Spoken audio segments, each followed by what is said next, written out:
Welcome to 52 Authors, 52 Weeks, Season 3. I'm Dr. Lisa L. Campbell, the Growth Motivator. Each week, I sit down with a different author to explore what lies behind the pages. Growth, purpose, finding your voice. Enjoy today's episode.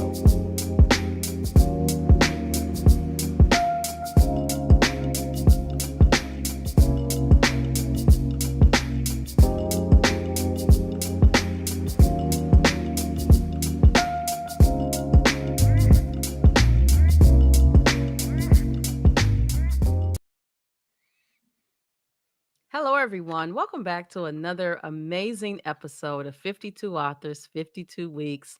We're in the midst of year 3 of this video podcast. And today I find myself virtually connecting with the author of Living with Purpose and Power, Create Your Guiding Stars, and Live Your Ultimate Life. Author, among many things, Kellan Fluckiger. Did I say it right? Fluckiger. Close enough. Fluckiger. That's all right. Thank you so much for being here. Welcome to the show. Please tell our listening, viewing audience a little bit about you.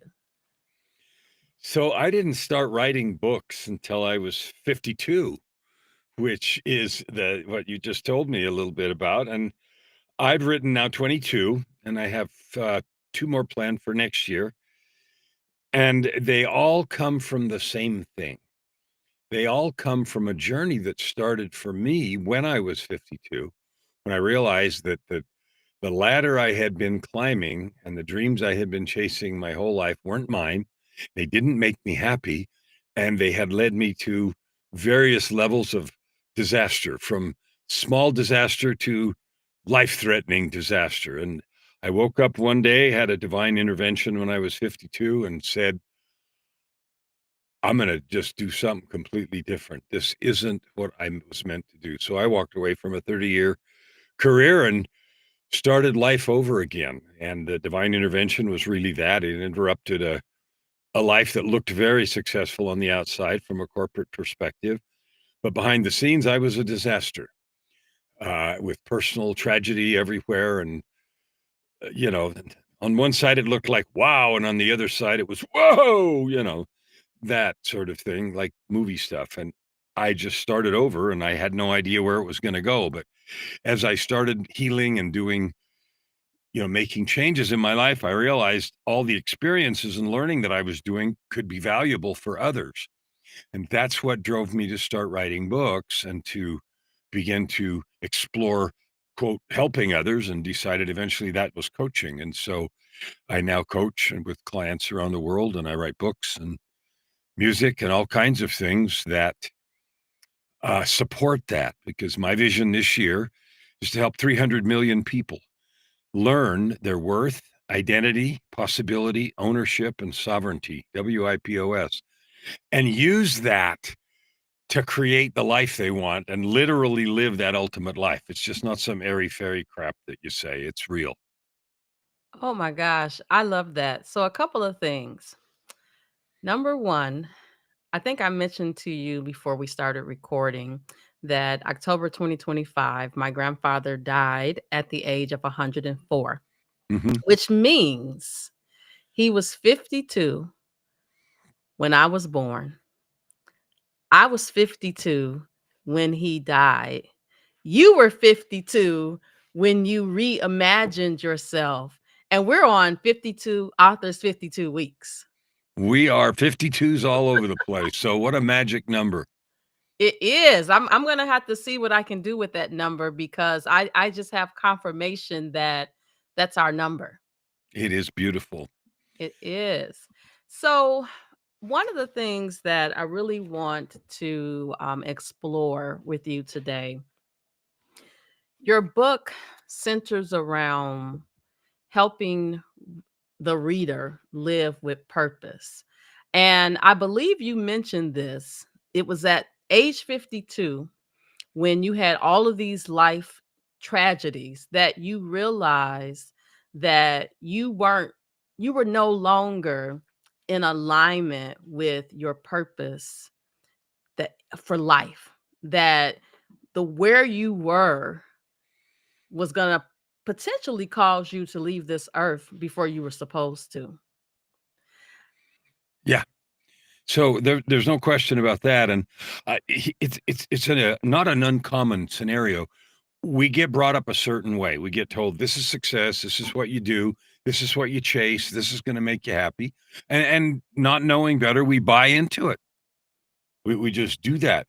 And I did that and did not what I wanted to do, not what I felt my true gifts and talents were, but what I was supposed to do. And that conflict inside got worse and worse and manifested itself in eventually pretty ugly ways, like addictions and a couple of suicide attempts and some pretty serious things. And when I had a divine intervention and a couple of experiences when I was 52, again, it was a wake-up call. It didn't fix my life, but it made me realize, I I'm not doing this anymore. I'm going somewhere else, and it ain't that. And I wasn't sure where the road was going, but I knew that I was going to discover, I was gonna heal myself because 'cause I'd broken myself 6 ways to Sunday, and I needed to do a lot of work on that, and so I would be in a place to identify and then pursue what I really felt like I could do that added the most good to the world. See, it's not just about finding a purpose. Ooh, I want to X. We're divine beings, all of us. We're built to love and serve each other. And when we get off that path and start doing other stuff, chasing, money and all the stuff we're told, you might get it. I did. And it was not happy. It was empty. And so it was a choice of, I'm not doing that. I don't know where this is going. I'm not that, and as I went down this road of both healing and changing who I was being, then I started to find the things that were calling me to add good to the world in my unique way with my own gifts, my own life experience, that kind of thing, and that's been what I've been doing for the last now since 2007 to today, 18 years. Wow. I know for me, and just everything that you said about what you went through. First, let me just say this. As a man, I'm so happy to hear you acknowledge what you were dealing with and how you were able to pull yourself out, because I grew up with a father, a grandfather that aunts, uncles. I never saw them show any emotions until they did. And so I think a lot of times men hold in all the things that they're feeling. And for me, when my life started feeling heavy, the first thing that left was the joy that I had originally felt. And I was in a place where I felt like I was the lowest point in life, even though I was doing all the things, but I lost my joy. So now, 18 years later, after you've totally left corporate America, that's corporate America is so overrated. Yes, it is soul-sucking monstrosity. It is. So after going through that, how do you continue to protect your joy? Because I imagine during that time period when you started to pivot, life for you was very heavy. It was to start with. Then it became very empty because I just literally did the jump off the cliff and build your parachute on the way down thing. Like I walked away from millions of dollars of contracts and I just walked away without knowing exactly what I was going to do. I knew that I had a lot of healing to do because I had, addictions and other things that I had to address. And then I had to address the underlying causes, like why did I end up here? What's going on in me that I ended up here? And it had a lot to do with my upbringing, and I'd been struggling with depression untreated and not having acknowledged the feelings that you talk about because, in the years and decades even that I grew up, you didn't talk about that stuff. It was not okay. It was, suck it up, you'll be fine, all that sort of stuff. you didn't talk about it and you didn't acknowledge it. And that's unhealthy. In fact, it's downright destructive. And so I had to learn to do that when I first started to go see counselors and things like that. I didn't even know how to talk. I didn't even know how to tell the truth. Mhm. I was so used to being in charge of everything that I didn't know how to just tell them something and then shut up and listen. Like, I didn't know how to do any of that, and so I had to learn all that, and as that went along, so that's what led me to start writing books. As I started getting better, I realized, wow, this all this stuff that's changing in me, who I am, what I'm supposed to do, why I'm here, what makes me happy, what real joy is, as opposed to external accomplishment. That's when I started feeling like, wow, I this could really help other people. And so that feeling, and it comes to everyone that goes through bad stuff, and they start overcoming that because of, our divinity and then our nature. We're built to love and serve. So then that starts coming up. Wow, who can I help? So that's when I started writing. And I wasn't a writer before that and have written all these books. Every one of them is from a piece of that journey. I wrote a book on forgiveness and a book on fear, and all kinds of different books, but they're all a reflection of what I learned dealing with my own monsters and becoming healthy and whole and getting to a place of absolute joy. Before we started talking, I said I call it the ultimate life, which is purpose, prosperity, and joy. And people don't believe me. I don't do one single thing I don't want to do. I love every minute of my life, every single day, without exception. Oh my gosh. Oh my gosh. I feel like even though I'm a woman, I'm the younger version of you because I literally have stopped saying yes to everything. And then sometimes, let's say I'm volunteering on this committee.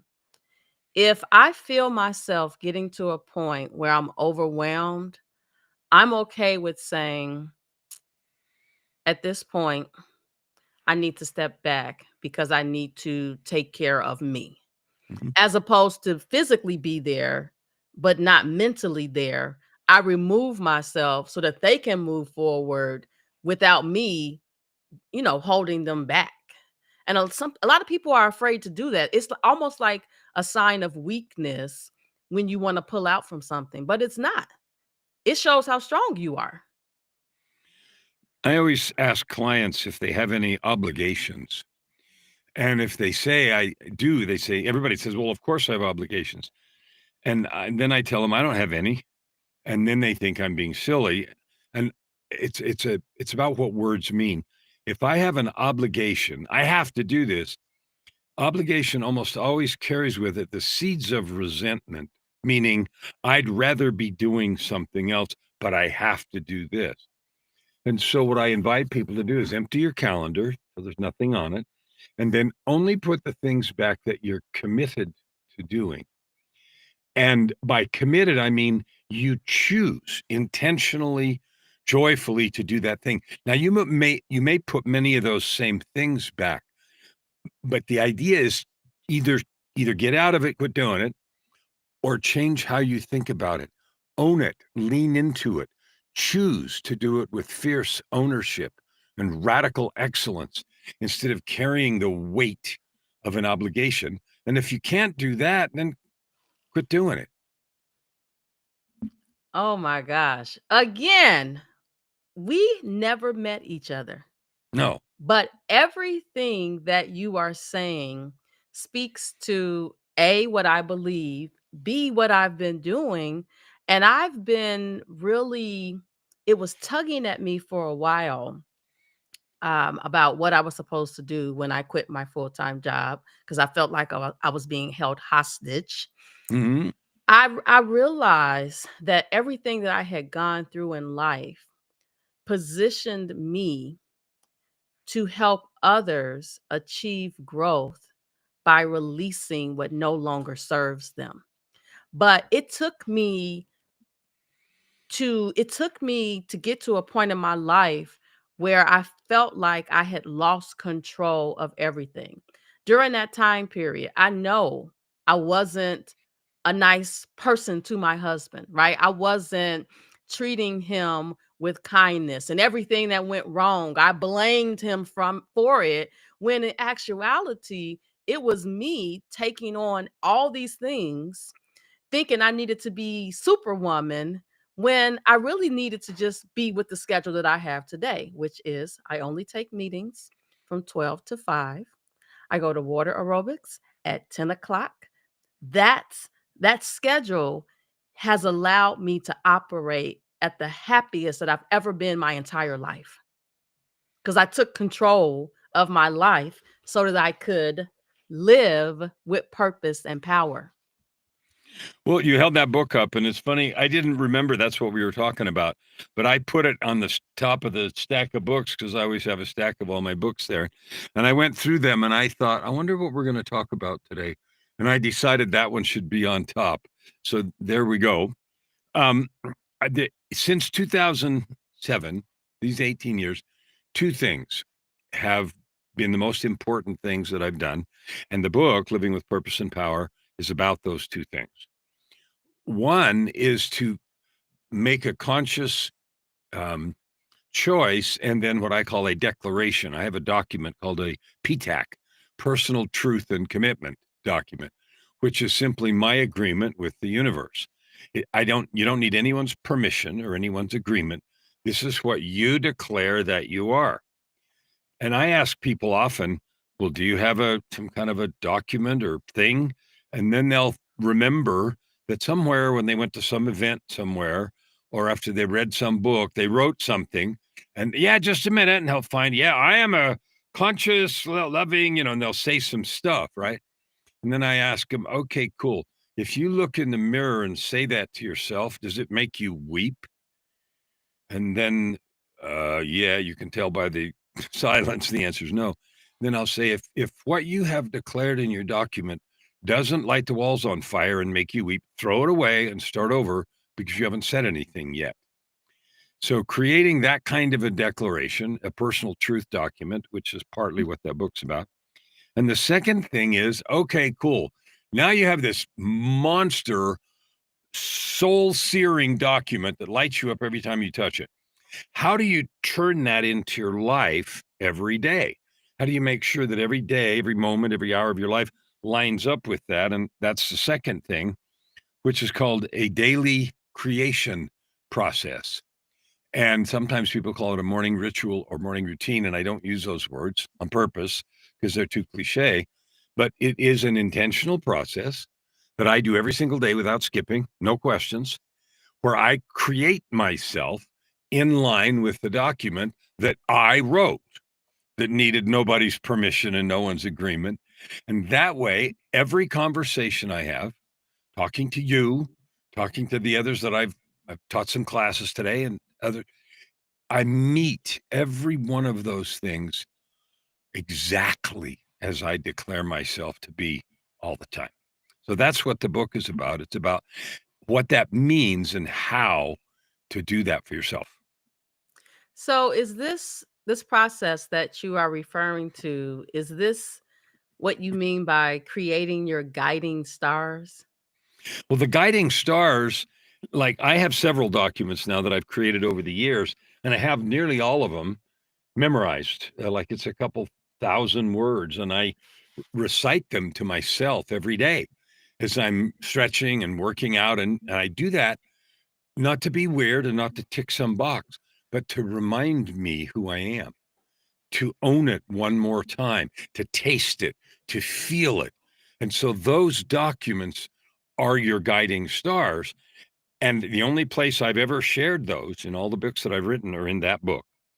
And the reason that I did is not because that's the right way to do it, because it's not.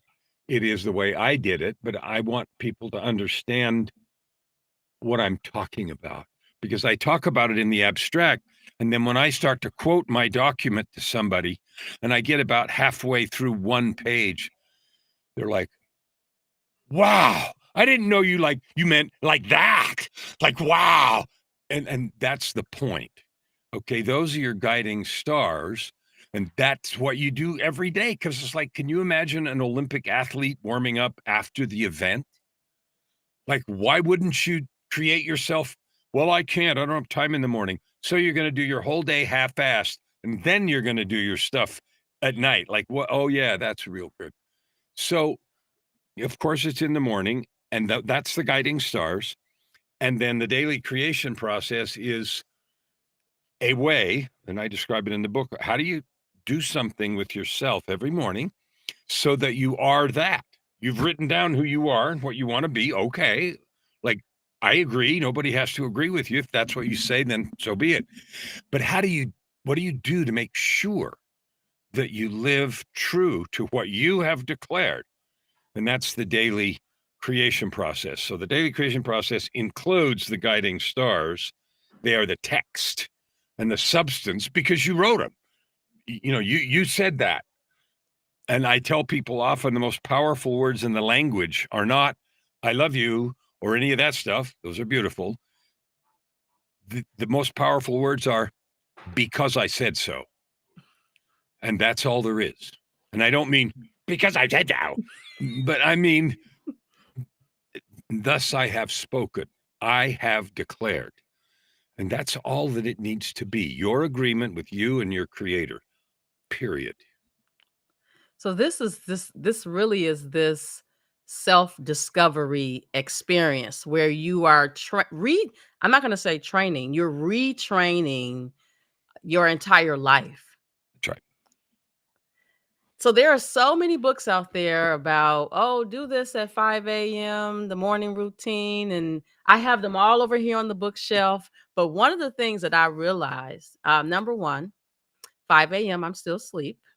And so my ritual includes my 10 a.m. exercise, my 8 a.m. meditation, all the things that I do That's right. to help keep Lisa grounded for the day.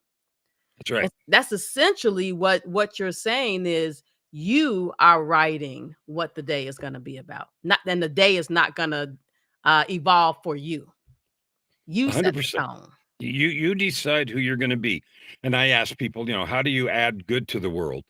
Like we are, and I make no bones about it. We're divine beings. You are given gifts and talents. You and I, we each have a mission and purpose, and we can do it or not do it. But if you want to be the happiest and get that feeling that you thought you were going to get when you chased all the money and position, you thought you were doing that for a reason because you're going to be happy. Yeah. No, if you want that, then you declare who you are because you said so. And then you create a way that works for you to get you to that place every day so that everyone that touches your space and your spirit feels the truth of your being. Your authenticity, Yeah. not the mask that you were putting on, but the true version of yourself. I think that's where a lot of people struggle. They are afraid to walk in their true purpose. And I think part of it is so accustomed to being that version of themselves. Well, my husband says this all the time. I'm 52 years old and I am who I am, and that's it. But there's another, I believe there's another version of him that could morph, that can make him even more happier than he is today. But Let's say there is. Let's say there is. He's not going to find it until he wants it. yes, yes. And I have to, what's the word? I was thinking of this TV show from back in the day. The man said Edith, he told her to be quiet. I can't think of what that show is. Archie Bunker. So I really Oh, you all in the family. All in the yes. family. Yeah, yeah, yeah. So I really try every day to, because he says, you're always psychoanalyzing me and this and this and that. So I try very hard every day not to try to push him to live a different life with purpose and just allow him to live the life he's living until he gets to that point where he wants to shift. Because it's beautiful over here. Let me just tell you, this is the best ever. I have, after quitting my job, I have peace that you can't pay for. And it I doesn't believe you. matter that I have bills and all of that. I'm happy. I believe you 100%. And the only thing we can do is love and invite. We can love and invite. And here's the thing, like we all are wearing lenses. And the lenses we have, I wrote another book called The Book of Context. And it's talks about the context straitjacket we live in. BD, beliefs, definitions, experiences, expectations, and perceptions. That's how we see life. And until we take off the lenses or we realize that we're even wearing them and that there's another way to look at things, like we don't even know that. And it's like a fish can't see the water. You have to either decide or something happens or whatever to wake up and say, there is another way to look at this. And you might be able to see it for me or for your husband or for anyone. And the best we can do is remember our own journey and to love them as they are, and then love and invite. And that's it. I love it. Love and invite. So listen, we are almost out of time, but you've done so much. I want to know what's next. Well, I finished a book that launched 2 weeks ago called Coaching and the Rise of AI. So, my experience and my expectation is that by Christmas of next year, 13 months, 95% of coaches today will be out of work. They won't be able to make a living. And the reason is because AI is getting so good at doing 95% of today what passes for coaching, which is systems and methods and questions and frameworks and stuff. AI is going to already blows everybody out of the water on that. So what I did is I did an analysis of 11 different coaching models and pointed out a bunch of stuff. And then I proposed a new coaching model that says this is one that cannot be duplicated and cannot be replaced by AI. And it was funny because part of the analysis was with Chat GPT helping me do the analysis. And I said, okay, fine. Here's a new model. It works like this, looks like this. So analyze it the same way you did the others and don't be nice. And it had rated all of them low, medium, and high vulnerability. And it came back and said zero vulnerability. And so after it showed me all the things that it did, and I said, okay, fine. I was frustrated. And I said, so what can't you do? What do you suck at? To the machine. And it came back and said a bunch of stuff that was really good, but it said one thing that just hit me in the heart. And it said, I can't bleed. Okay. So anyway, there's that book, Coaching and the Rise of AI, which is about that. The next book that is written, and it'll come out in January, is called Masterpiece. Seize the day, live your purpose, and change the world. And so it's about helping people identify their true calling and purpose, and then how to change the world with that. And then I have two others that are coming that I'm got partly outlined that'll be for next year. And like I said, all of them just come from life experience. Wow. You are cranking out these books. I've been working on the same book for about 3 years.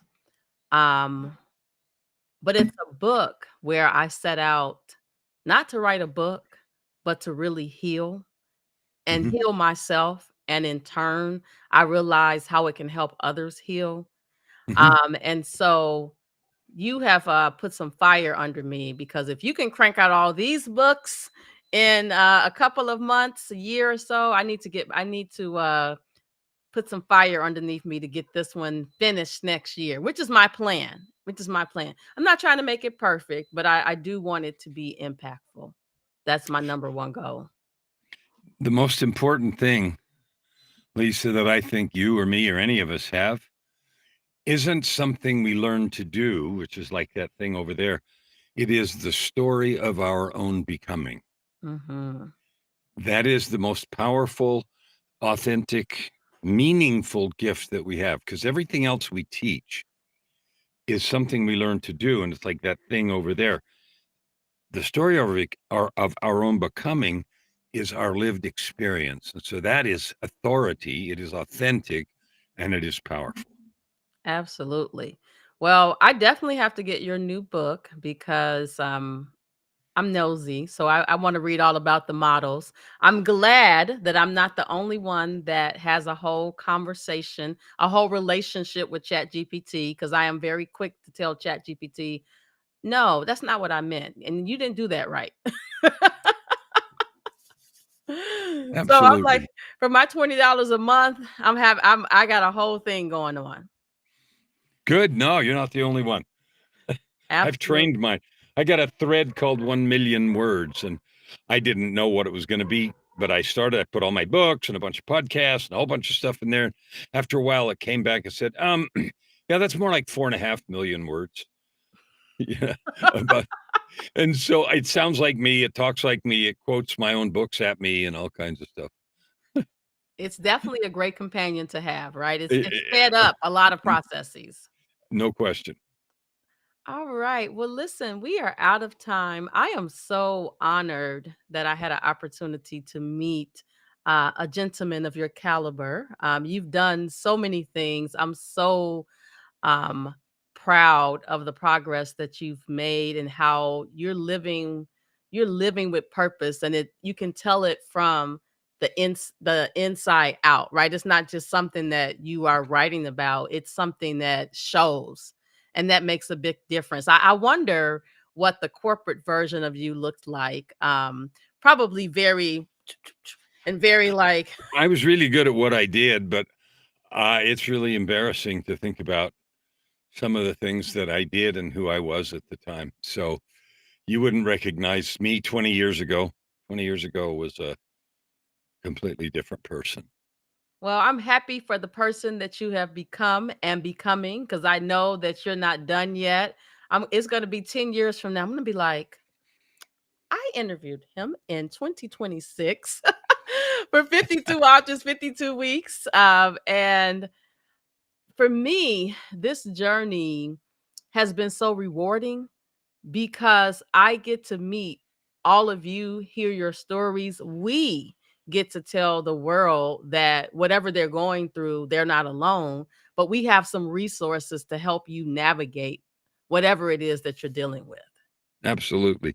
I can't be done without saying what I said earlier. I wanna honor you and the effort you're putting into this because doing a podcast or a show of any kind is a labor of love, and so I just have to acknowledge the work and the effort that you're doing to add good to the world, so thank you. Thank you so much. Well, listen, everyone, this has been another amazing episode of 52 Authors, 52 Weeks. Uh oh. Now I forgot how to pronounce your name. Just call it a brain fog. Brain fog. Say your name for me one more time. Kellan Fluckiger. Flukiger. All right. Yeah, Author of Living with Purpose and Power. Create your guiding stars and live your ultimate life, your best life now, not later, now, because tomorrow is not promised to any of us. that's right. All right, everyone. Don't forget to like, subscribe, and share, and we'll see you next week. You've just experienced another conversation from 52 Authors, 52 Weeks, Season 3. The conversation may pause here, but the growth continues. I'm Dr. Lisa L. Campbell, the Growth Motivator, and I'll see you next week.